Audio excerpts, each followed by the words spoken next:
Welcome back. It's so good to see you. So, today we are going to be talking about books, all the books. But first, before we get into the books, let me say Happy New Year! Oh my gosh, can you believe that we are in 2024? That doesn't even sound real to me. Like, what? I feel like we're in future times, but I don't know.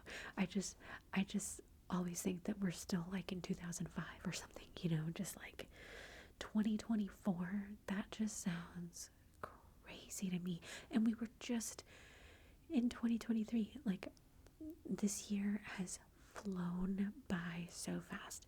But I think it's weird because when I was in it, I was like, oh my gosh, like the days were just dragged by, and like, I don't know, like it felt slow when I was in it, but now that I'm at the end of that year and starting a new year, it's like, whoa, wait a minute, where did that year go? You know what I mean? Is that just me, or do you feel the same way? I don't know. Anyway, but the reason why I want to talk about books is because it's a new year, and I know like a lot of people do like New Year's resolutions and stuff like that, and I've never really done them. Like, never. And I didn't do one last year, not right at January, but it was about the second week in January, and I was like, you know what? I want to read books.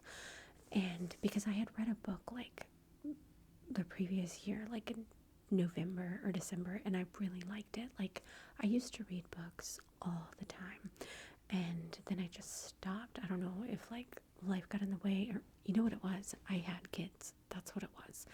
And when you have little babies, you barely have time for yourself. So I remember the last book that I read was, I think it was called The House Kitchen. The House Kitchen, and that was right after Emma was born, and she's about to turn 11. And then I just didn't get a chance to read for years, like literal years. But I started reading every once in a while, and I don't know, just last year, like in the middle of January, I was like, you know what? I want to read. And so I made like my first like New Year's resolution ever, that I decided I was going to read at least one book a month. I mean, you can find a little bit of time every day to read one book. So I wanted to show you all the books that I've read this year. I have 12 books. Now, if follow me or whatever, you know that I usually do one book review a month of the book that I read. So you know the books that I've read. And I'm not going to go into huge detail about each book, but I am going to let you know which books were my favorite, which books I recommend the most. You know what I mean? And which books it's like, because they were all good, but there are some that are just like, either really depressing or long, just. So I just wanted to show you the books again, and if you haven't seen those book reviews and you want to know more about a certain book, you can go to the playlist. You know what I mean? But before we get into that, I do want to mention something that I thought was really cool. So I never check my channel email. Like, never.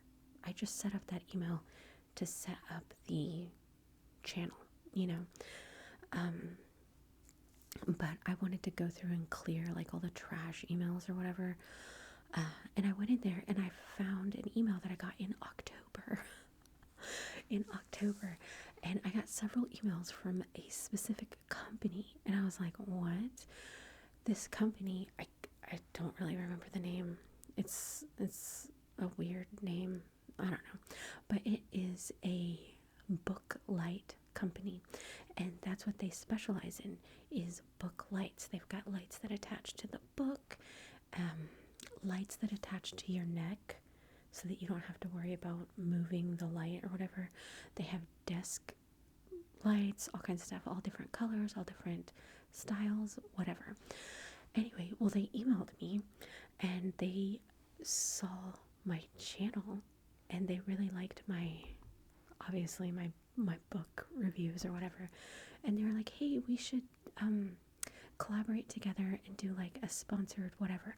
I'm not gonna do it just because that's really not my thing, you know. But I just thought it was cool that like a company reached out to me and they were like, hey, we'll send you this whatever booklight you want.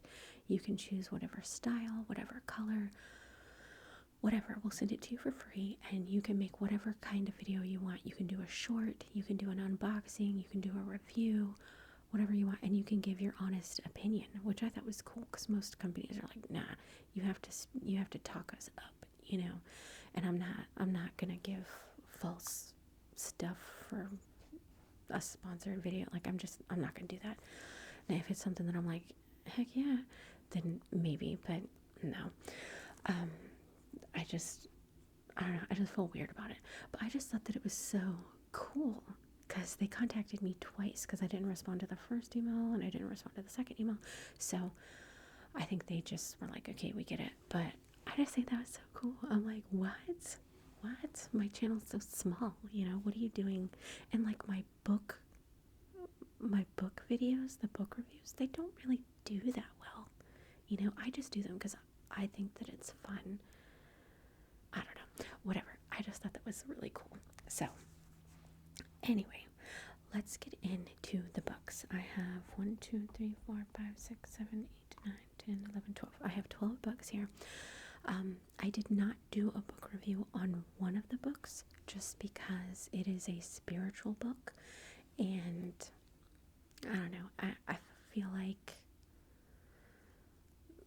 I don't want to push that, you know, unless you want a review on some of the spiritual books that I have, because I've got like, I don't know, 30 spiritual books, not including like Bibles and stuff. I'm not talking religious books, I'm talking spiritual books, you know. I have like probably about 30 of them.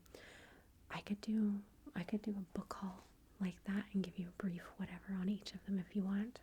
But I don't want to push, you know, because you believe what you want to believe. So anyway, but I am going to show you the book that I'm talking about. So I think I put the books in the order that I read them, and I'm going to give you my honest opinion. I'm going to tell you which ones are good and which ones are like, meh, they're okay. Okay. I feel like I should scoot over.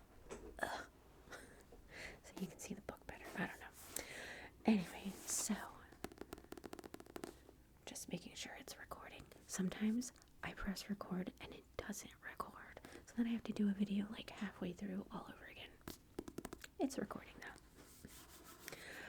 Okay, so this is a book by Kristen Hanna. I love Kristen Hanna. I think I've got several of her books here. But this is on Mystic Lake. The only reason that I got this is because of the cover and because it's Kristen Hanna. Because the cover reminded me of an album by, are they called albums? I don't know what they're called. Like music release thingy, whatever, by Black Bear. I love Black Bear. His voice is beautiful. But he did an album, and I feel like it was something called like Mystic Lake or something like that. I don't know. But the cover of it was him like on this, and he was like floating above the whatever. Anyway, so I saw this and I was like, oh my god, Black Bear. That's why I got the book. And I was like, oh, it's Kristen Hanna. It's gotta be good, right? Okay, so this book is about a woman who is going through a divorce because her husband is a cheaty, gross, and she goes back home and she sees a friend from high school who was married to one of her best friends and turns out the best friend had died, and it's very mysterious how she died, all that stuff. Um, but it's just about her getting over her divorce and starting a new friendship, and how it goes from there. And I don't know if it was predictable. You wanted something to happen, but the way it ended, it was like, is something gonna happen? It probably will. It was like an open-ended ending, and I don't really like those to like make me mad. But it was a good read. It was a good read. It was kind of cheesy in some way. Like, I just don't think Kristen Hanna can write men very realistically. At least, not like any of the men that I've ever met in my life. They're kind of like, I want to say like soap opera-y, like a Desperate Housewife type of men. Like, I don't know. Whatever. Anyway, it was a good book, and I have like a top 5. This didn't make it to the top 5. I'm just saying. But it was still good, but I don't think I'm gonna keep this. Like, I don't want to read it again, so donate. Okay. The next book that I read was kind of a mystery book. This is And There He Kept Her by Joshua Moling. I'm not going to pronounce anybody's names right, so just prepare for that. And this book is one of the books that feels just so nice. It's like almost velvety, I like books that feel good in your hand, But this looked like kind of like a creepy, like, ooh. It says they thought he was a helpless old man. They were wrong. Boy, were they. This is a book about a teenage girl that goes missing. And it's very clear at the very beginning that this old man she breaks into this old man's house for drugs. And the boyfriend, I don't know, I don't think he makes it. I don't think the boyfriend makes it. It's at the very beginning, so I'm not giving anything away. I think the old man shoots the boyfriend because they're in the basement or something, and she falls down the basement, and he's like, I'm going to keep her. Well, apparently this old man is like, I don't want to say a pedophile, but he likes young girls, and he has had a history of keeping young ladies for his pleasure. It's actually quite terrifying, like the situation that this girl is in.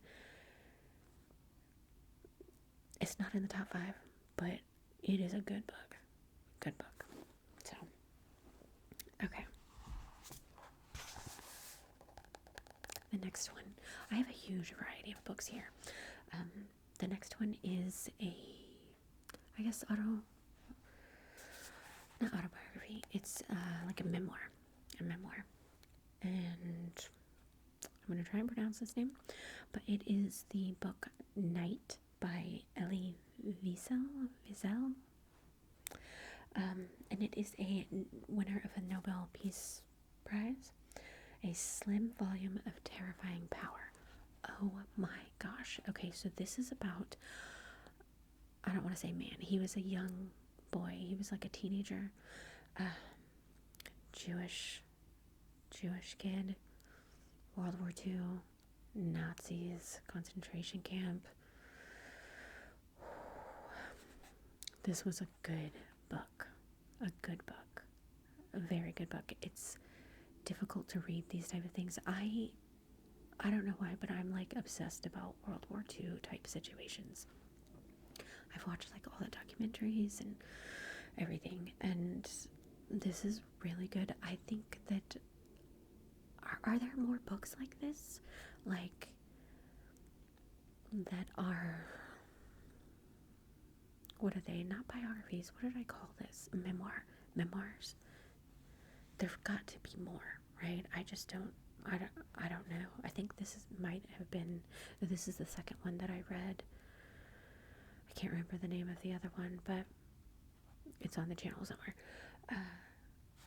Very good. It was a very fast read, and it's like page turner. Like, you want to continue reading, and it's like scary, and you know how it's obviously going to end well because he wrote a novel about his experience. So you know it's going to end well. But the journey to the happy ending, not good. Not good. The book is good though.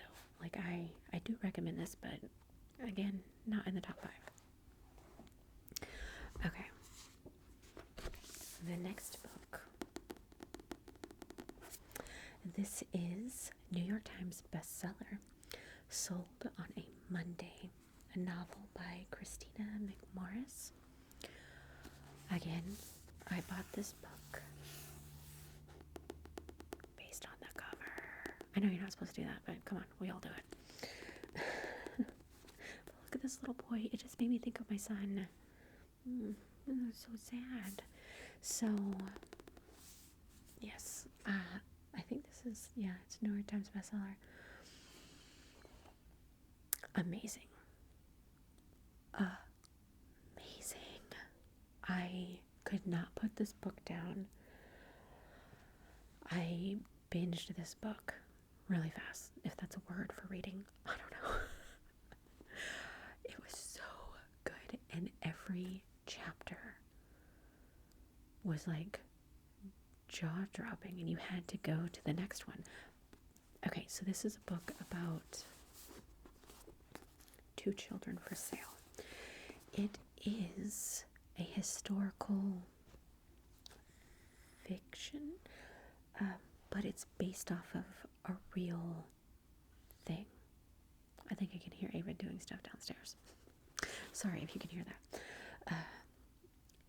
It's based off of a real image. I'm not sure if they have the image. I feel like they do. Yes, they do. I can't get it. But there's this image that ran. Oh, let me show it to you. You remember seeing that in like the history books and stuff, right? Those kids are real, and their parents or mother or whatever actually did sell them. And you can look it up about these 4 children for sale during the Depression. Obviously, this is a book about the Depression. And you can find out what happened to those kids and their lives. This book isn't anything about their lives or anything like that, but it is inspired by that. Okay, so it's about the Depression. It's a very hard book to read, but it is very good, and it's told from 2 people's points of view. So each chapter is from like the woman's point of view, and then there's another character, like a man or whatever. It's not really a love story type thing like that. It's just their lives have intertwined for specific reasons. But it tells the story from her point of view and then from his point of view. But to continue on from her point of view, you have to get past his chapter to get to hers, and vice versa. So it's like, oh my God. And each chapter ends like jaw-droppingly. You're like, what the hell? It was completely unpredictable. It was amazing. And it's about a woman who, it's about a guy who is like a journalist or something, and he's like taking pictures, and he took a picture because someone did sell their children, and the kids across the street were playing with this little wooden sign, and he took a picture of the 2 kids playing with the wooden sign, and based off of that picture, someone came and offered to buy her children, and she ended up having to sell them. And then it's just about the whole oh my god, what happens to the kids? What happens to the mother? What happens to the journalist? Like, oh my god, it's so good. And yep, and this made it to the top 5. It's either the second or the first. Like, there's 2 books that are tied. I will set this over here so I can show you. That book is great. Okay, the next book is another book by Kristen Hanna. I don't know what to say about this book. It's called Angel Falls. It says a tearjerker about a triumphant family. No tears. No tears. There were tears in this one. This book made me feel like I had no empathy or emotion for people or things. Like, it's a good story if you're bored and you just want to, something to pass the time, okay? Like on an airplane or in a waiting room, something like that. Like, it's not, there are no like cliffhangers, there's no job. It's so predictable and cheesy, and that just made me feel gross. Like, I don't know, I feel like, because I think this is one of her earlier writings, she was just getting into the swing of writing when she wrote this book. Now, I'm not talking bad about it. Like, I know it might sound like that, but it's like, this is an accomplishment. She wrote this book. If I wrote this book, I'd be super proud of myself, and she should be. But I don't like predictability. I don't like cheesiness, and this is another book where I feel like one of the characters is a husband. I feel like, no, that's not how real people are. I don't know. I mean, again, it's a good book to pass time. Let's just say that. So this 100% did not make it to the top of the list. I'm pretty sure this is at the very bottom. Just saying. Okay, the next book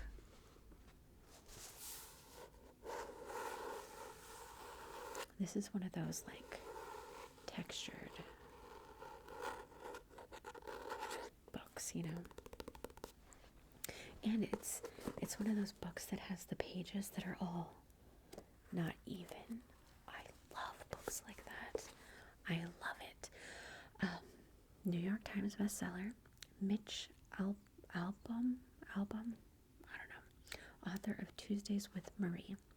I've never heard of that, but this is The Stranger in the Lifeboat. And the cover is not that great, but when I read the back, I was like, what do we have here? Let me just read the back here. It says, what would happen if we cried out to God for help and someone claiming to be God actually appeared before us?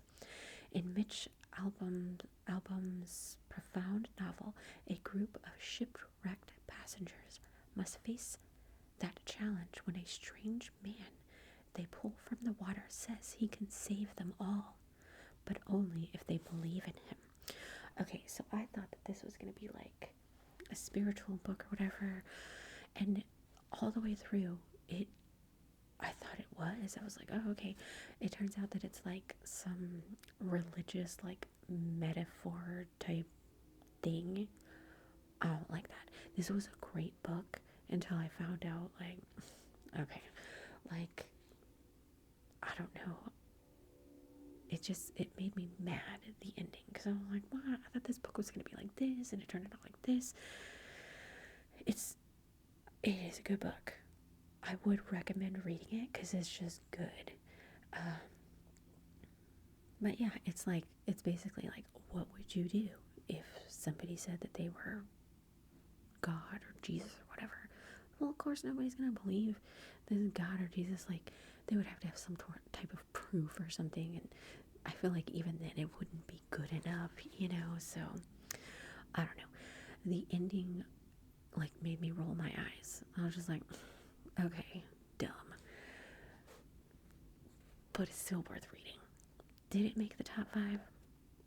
No, it didn't. But it wasn't last place, so that's something. Okay, this next book is the spiritual book. I did not do a review on it, but I did haul it. I did like an Amazon haul, like in July or something, and this was in it. This is A Walk in the Physical, Understanding the Human Experience Within the Larger Spiritual Context, and it is by Christian Sundberg. Really pretty cover, right? I like that. Okay, so this is a massive book. Okay, I will read the back and then kind of explain it. So it says, you existed before your human experience, and you will exist after. Drawing from his unique pre-birth memories, Christian Sundberg provides an encouraging framework of understanding the nature of the human experience within the larger spiritual context. And it just goes on. Like I said, I am a spiritual person, not religious. I have tried to be religious. When we moved back from Georgia, my husband's parents, during the time that we were gone, they joined a church, and they, every single one of them, the brothers, sisters, their spouses, became pastors.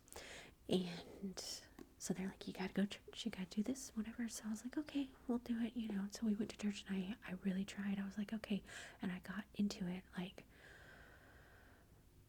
but stuff just wasn't adding up for me, you know. And I didn't want to put my thoughts on anybody, so I never said anything, and I just kept continued to go.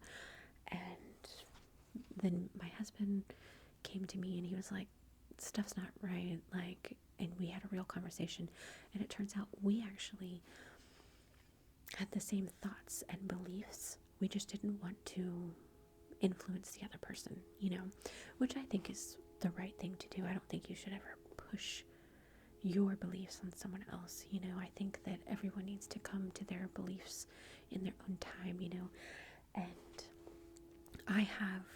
when I was in college, I did religious studies and stuff, and so I learned about all the different religions.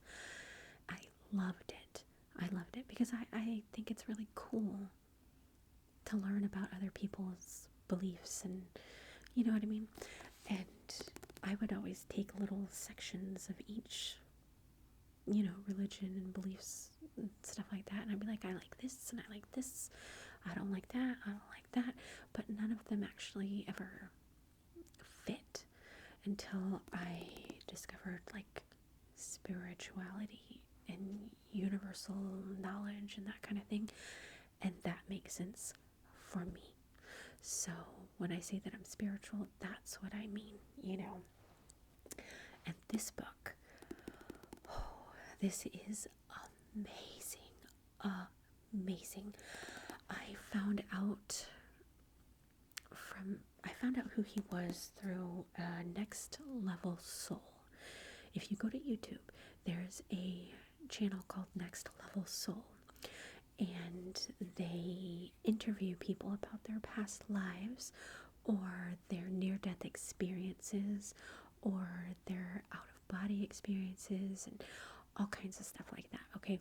And Kristen Sundberg, I don't know, I can't say that name, Christian Sundberg, he was on there talking about his pre-birth experiences, or his memories of pre-birth, and you're like, wow, this sounds crazy. It's not that crazy. I don't think that it's that crazy. Because I'm not going to get into that. Anyway, but he was talking about how he wrote a book, and I was like, oh, here we go. He's going to try and sell a book or whatever. No, he did not. This book is actually online for free. If you go to Google and type in A Walk in the Physical free, or just A Walk in the Physical, you can read the entire book online for free. And I did. And it was so good, so fantastic, that I said, nope, I have to have a physical copy that I can hold, that I can highlight, that I can put notes in. You know what I mean? Because like this is like my Bible. This right here. It answers every question you've ever had about anything, about love, life, spirituality, God, heaven, hell, angels, near-death experiences, past lives, like your soul, your spirit, universal consciousness. Everything that you have ever had questions about is in this book. It doesn't matter if you are religious, if you are spiritual, if you have no, beliefs at all. This explains it so well. Everything. There's nothing that contradicts anything else. It's amazing.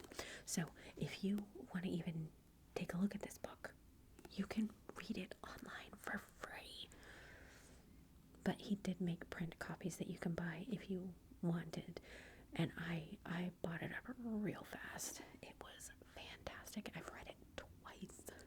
I'm probably going to read it again after we're done with this. Okay, the next book, Shock, is another Kristen Hanna book. And it's one of those books that feels amazing. How long is this video? It's only 30 minutes. Okay, so far. We still got books to get through, though. Okay, this is Kristen Hanna, The Four Winds. First of all, isn't this pretty? It's like shimmery gold. Maybe not shimmery, but I don't know. There's like a shine to it or something. It's so cool. This is a historical fiction, and I think it's the last book that she wrote. Whatever book she's coming up with now, I'm gonna buy that up so fast. I don't even care what it is. But her later writings, her later books are so much better than the earlier ones. They're like, she does her research. She does her research and she gets it right. And in this one, she did not do a cheesy, predictable man type of character. This is the most realistic book ever. But again, it is fiction, but it's historical fiction. So this stuff in the book actually happened. It just didn't happen to one person. It happened to the whole country, basically. Okay? It is a book about the Dust Bowl, and I never knew anything about the Dust Bowl. Apparently the Dust Bowl happened at the same time as the Great Depression. So if you lived, I guess, in the Midwest, or like Texas, Oklahoma, Kansas, Nevada, like all those places, like, you were dealing with the Dust Bowl and the Depression.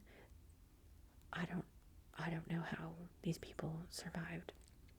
But it's about this young girl who is from a very proper family, and she sneaks out one day, meets a guy. First time she meets him, they do it. Oh my gosh. And this is like in 1921. Are you kidding me? Oh my god. 1921. Girl, what are you doing? Shock. She gets pregnant on her first go. Anyway, so her parents abandon her, okay, and take her to this boy's farm. He lives on his farm with his parents, and they're like, here you go, she's pregnant. Oh, she's been outcast from her family. Bye. And they're just like, okay, what is happening here? So I guess they end up like getting married immediately, and then the depression happens, the Dust Bowl happens, and everything goes to crap. And it's just about her life trying to survive the depression, the Dust Bowl, a crappy marriage, raising children, dealing with in-laws, trying to be a good wife, a good house, a good mother, a good housekeeper is hard. Like, the characters are not real, but the way she wrote it, it's like I could see everything, and it was amazing. And in the back, she actually puts like real pictures of things that, you know, she based her stuff on, and like she did her research, and it was amazing. This is tied with this.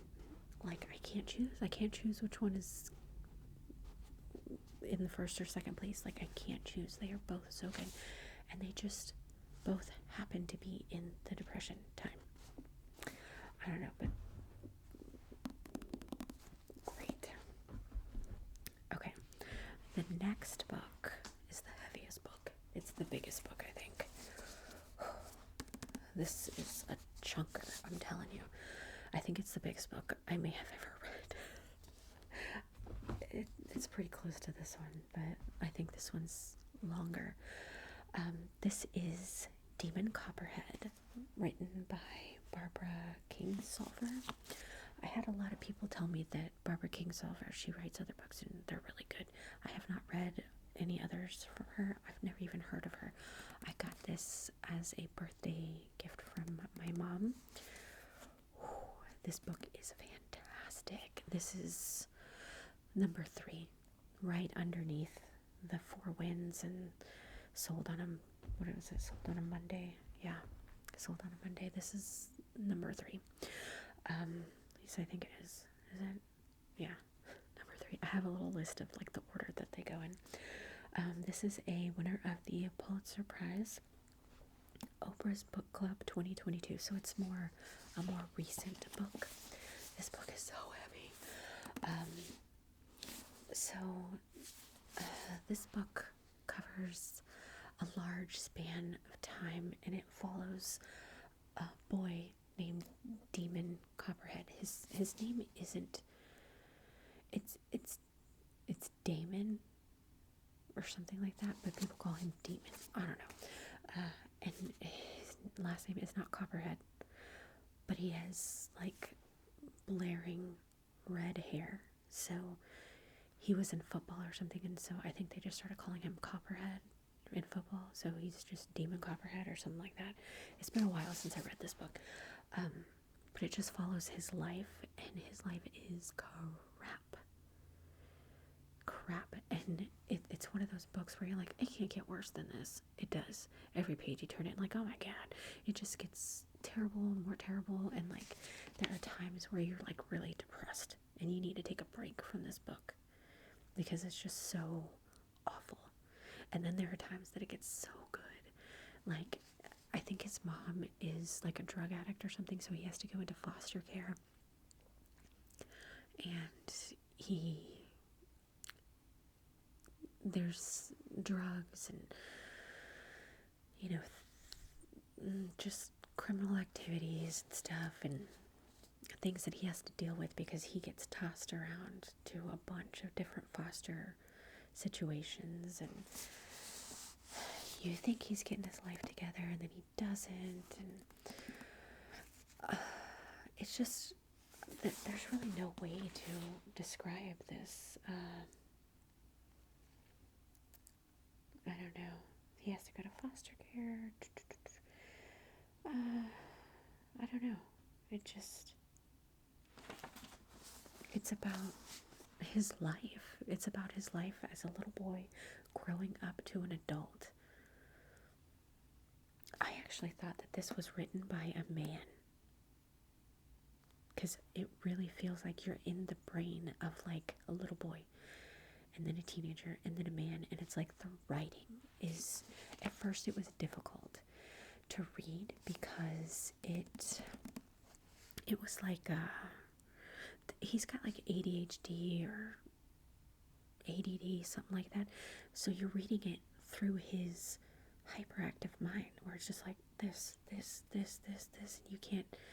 It's really hard to read at first, but as he grows up, his thoughts become more clear and less jumpy around and stuff like that, and I don't know, I thought that it just ended amazingly, and like me and my mom, we had to talk about it. Me and my mom, we talked about this book as well. Like all the super good books, I let my mom read them as well because they were just like, we gotta talk about this lady. But she really enjoyed this book as well. There's really no way to describe it. It's just about life. It's just about his life, and it's so like real. It's a fiction book, but it seems really real. Okay, the next book that I read is a diary. It's really not, I think it might be considered an autobiography. Yeah, it is. But it's a diary written by Anne Frank, who was a Jewish girl during World War II who had to go into hiding because crazy Nazis. Everybody knows about Anne Frank. I have never read the Diary of Anne Frank before. Never.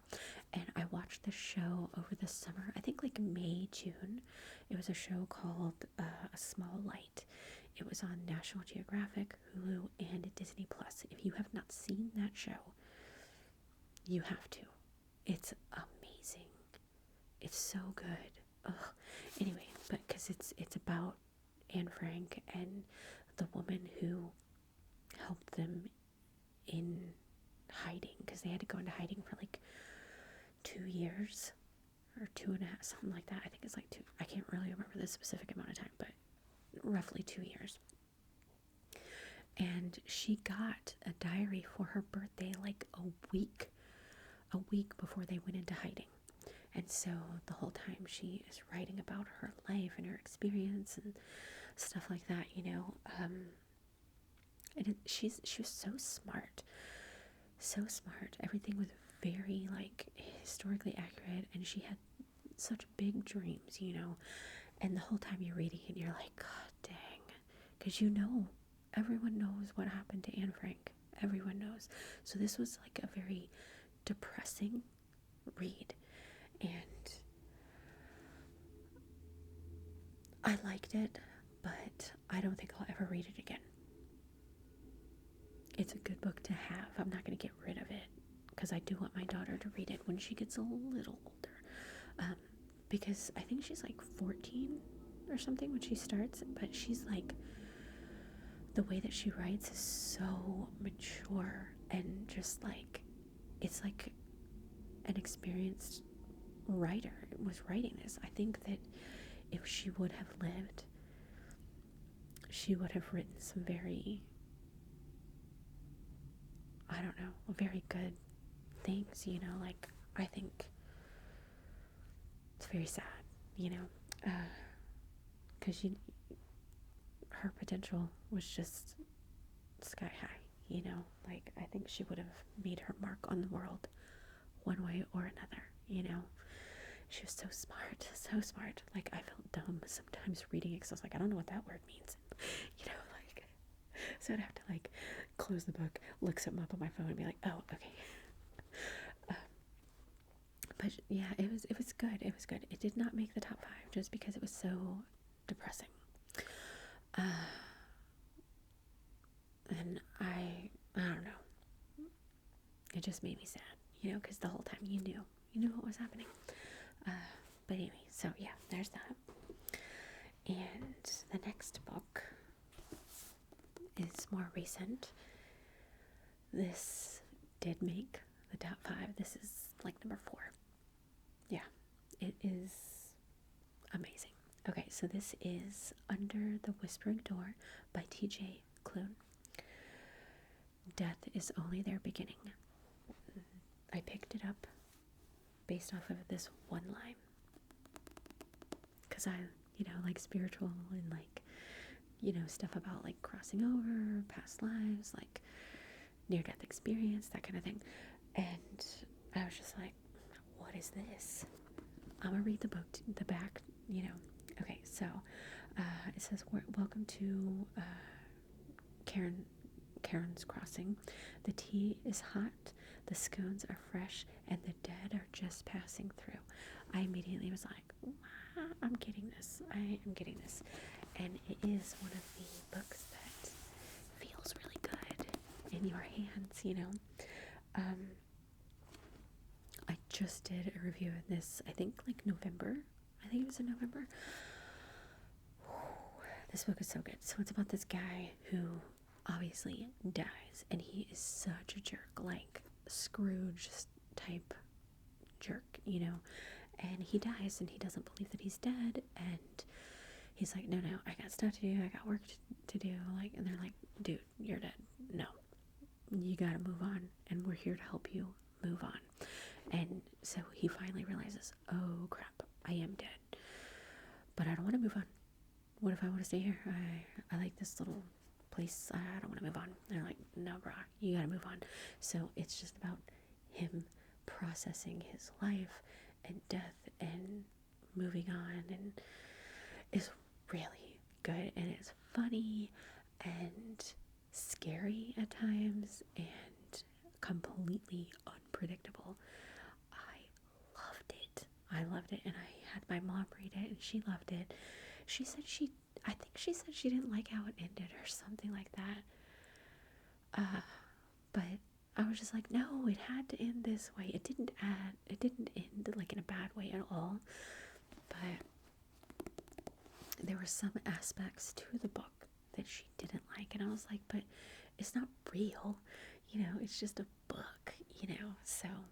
But when she reads books, she likes to really immerse herself into that world. And being in that world, there were some things she didn't like because they were dark, but, and I get it, I didn't like it either. Nobody would like, if you read the book, you'll get it.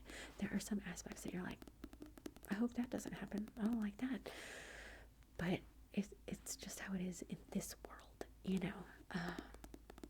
It's not like a world like Harry Potter or anything like that. It's just how the book is, but super good. Does it say New York Times? Yeah, it's New York Times and USA Today bestseller. It's fantastic, and it's so good that I would like to read the other two books written by this author that's got The House on the Cerulean Sea. I want to see that. Oh, this would be a great movie, by the way. Great. I would like to see this book made into a movie, just like this one and this one. These need to be made into movies. I'm just saying, they're that good. But yeah, I want to read those other two books. I have not seen them, but I want them in the lives of puppets, like super good. So it's really cold in here. My hands are starting to go like numb. So I don't know if they're red or not, but I'm getting real cold. Okay, there is one more book left, and I just did a review on this in December. So if you've seen it, you know what the book is. This is actually a kid's book, or an older kid's book. I think it's like 8 or 12 to whatever. I don't know. This is Roald Dahl Boy, and it looks like a little kid book, right, with the drawing, but like it's an actual book with like pictures and like actual real pictures of the stuff that is about this book. So the reason that I read this book is because it was my son's. He has not read it yet, but my daughter read it, and she was like, I asked her one time, I was like, how's that book, because I've never read any Roald Dahl books, never. And she's like, it's pretty good. It's about a boy who may have committed murder, like an 8-year-old boy. And I was like, wait, what? I'm like, hold on. And it says, I am only 8 years old. I told myself, no little boy has ever murdered anyone. It's not possible. And I'm like, what is this book about? What are my kids reading? Like, did I give them... Because I don't know. They just looked like kids' books, right? So I read it, and I am so glad I read it. I thought that I was going to be reading like a children's book, because he wrote like Charlie and the Chocolate Factory, BFG, Matilda, that kind of thing. I thought I was going to be like that. Not this one. This is an autobiography about Roald Dahl's life. What? I had no idea. And I told my daughter, I was like, the stuff that happened in that book was real, right? And she was like, what? I was like, yeah, it's about the author. It's an autobiography. And she was like, oh my God, because crazy stuff happens in this book. And it makes me like want to read all of his books, because all of his books, there are pieces of him in all of the books based off of little sections of his own life. And it just makes that seem so beautiful to me. I don't know. I just like Charlie and the Chocolate Factory, or is it Charlie and the Chocolate Factory or Willy Wonka and the Chocolate? I don't know what it's called. But that whole book was based off of something that happened in his life when he was in boarding school. And I'm like, that is so cool. It's so cool. But it's just a book about his life. It's an autobiography, so everything in here is accurate, true. It's historical, because it's like all the way back. It starts out like way back, like way back. Like, it talks about his parents and grandparents and stuff. It starts all the way back into 1820. Oh, what? So it's really cool to learn about how life was back then in the eyes of a child, a teenager, young adult. You know what I mean? Like, it was so interesting and so good. This made it into the top 5. This is number 5 though, just because I think Under the Whispering Door is better, but this is great. I highly recommend reading this. And there is a part 2, because it ends when he's like 21, and then he goes into, I think he goes into the service or something like that. And there's another book. I don't know what the book is called. We have it. I just haven't read it yet. Going Solo.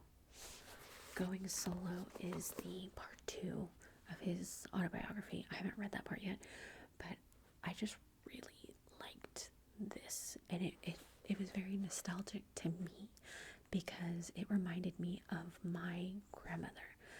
My grandmother, if you don't know, she wrote a memoir, and she wrote it just for us, just for her family, and I read her memoir on this channel, and the way that she wrote is the same way that he wrote, so I felt like she was with me when I was reading the book or something. I don't know, it was really cool. But anyway, so yeah, that is all of the books that I read last year. I'm not sure if I'm gonna read a book every month this year.